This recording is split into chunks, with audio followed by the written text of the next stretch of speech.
You are listening to Single Smart Female. This is Jen, explaining the possibilities in your love life and examining your mantourage dating experiences. I am here to help you do life and love on your terms by tipping the scales of love permanently in your favor. So don't forget to text this episode to all of your single smart girlfriends, and let's get started. Hi there, single smart female. It's your romantic fairy godmama. And today I have a single smart female listener question for your listening pleasure.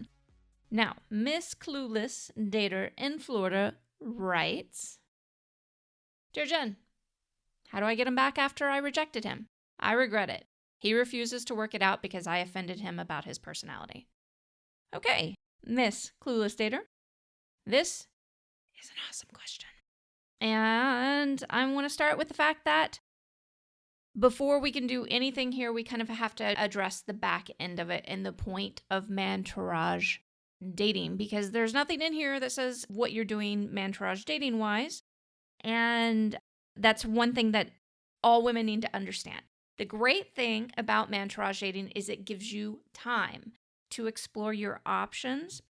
And that way you're not rushing into anything that triggers you and you end up saying stupid shit. My husband and I were talking just the other day, is one of the differences between me and him. We fight. I'm not going to blow smoke up anybody's bottoms here, lovely bottoms, and say that we don't ever fight. We fight. But we're very considerate of how we fight.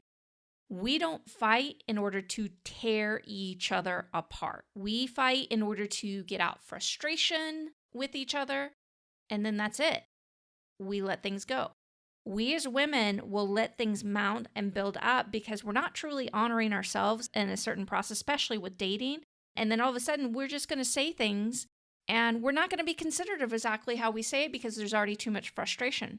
And then the other point is that we're also getting into this place in society where we think it's just fine to say whatever the fuck we want to whomever the fuck we want and not care about the expense as long as we feel heard. And I'm sorry, relationships don't work that way. You can do damage, like long-term damage, by the things that you say to people. Now, it doesn't mean that you should never say how you feel. You're not supposed to neglect the things that you need, but we have to be considerate about the things that we say and how we are saying them. And we need to learn how to communicate with each other and communicate the things that we want and need without tearing each other apart in order to do so. Now, that's the back end of it. Now, the damage has already been done. Obviously, this gentleman is not happy with you. And I'm not quite sure what you said. I'm going to guess that if he's really upset, now this isn't always the case. Sometimes there are uberly sensitive people, even men, who you look at them the wrong way. It doesn't matter what you do. Everything you say and do to them is just fucking wrong. And there's no way you're going to win. And I'm going to suggest walking away from those people, because any person like that in your life where no matter what you say or do is wrong, there's no space for a relationship there. But I'm going to guess, based on you inquiring about this and his level of upset about it, that you said some really damaging shit about his personality.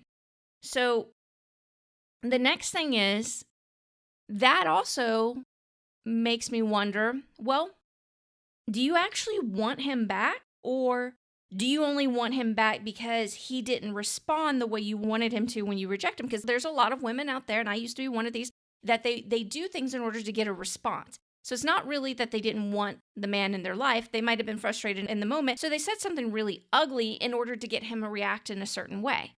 And this, by the way, long-term strategy is the worst fucking strategy you can have in dating and relationships.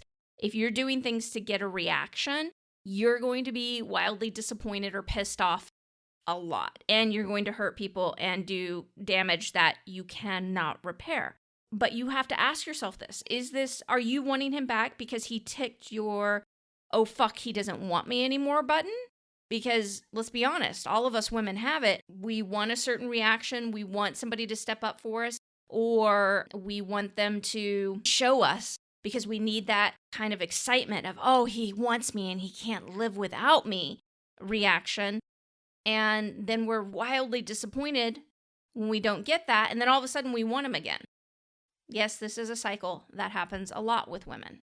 A lot. And it doesn't matter, where the woman is coming from, what level of success she's had in her life, what kind of training she's had. This happens a lot with women. So it's something you have to consider. And you need to be asking yourself this before you're attempting anything with this gentleman.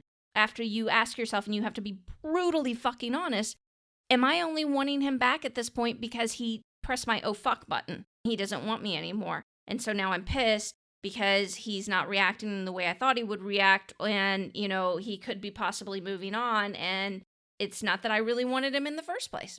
You have to be brutally honest with yourself. Are you feeling rejection that's stemming from the rejection that you gave him? Okay.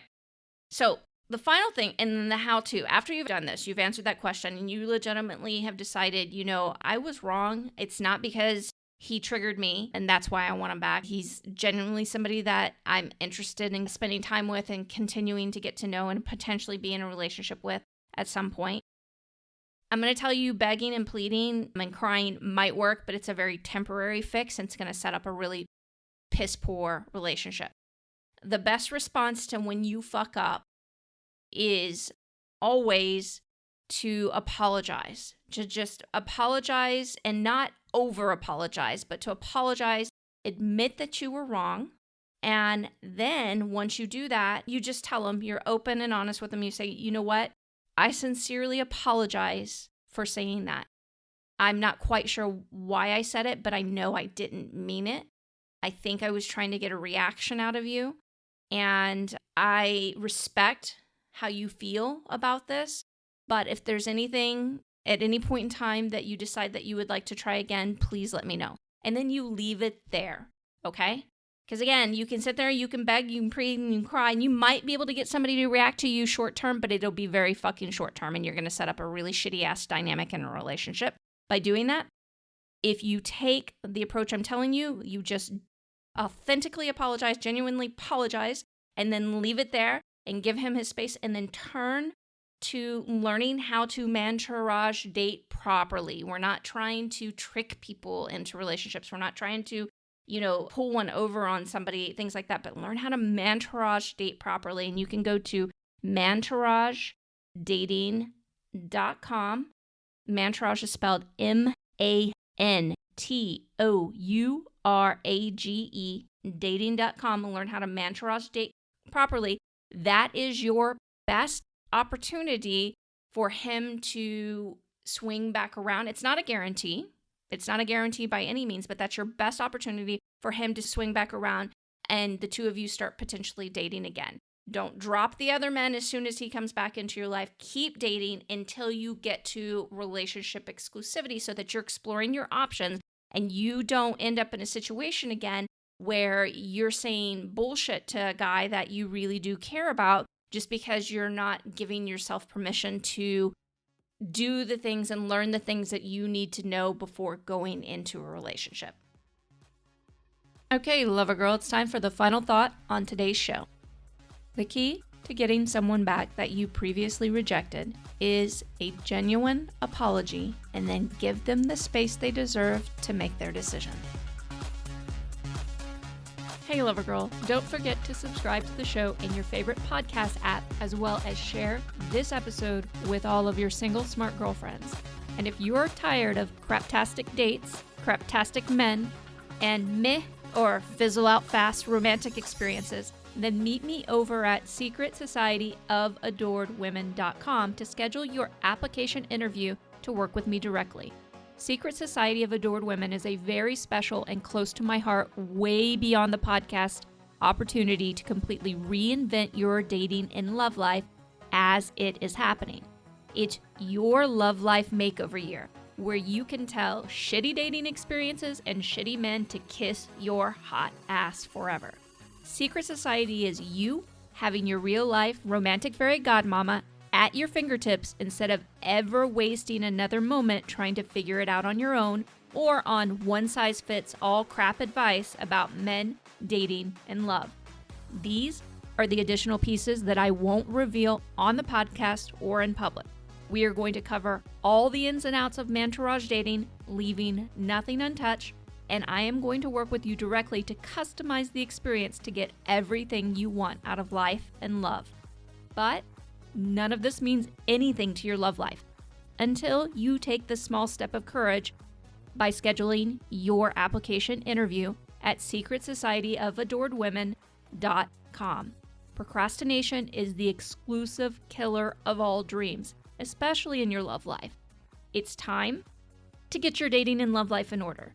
It's definitely time to stop pretending you enjoy half-assed dating and love experiences, but most of all, it's absolutely the right time to develop your Mantourage and let me help you create everything you want romantically.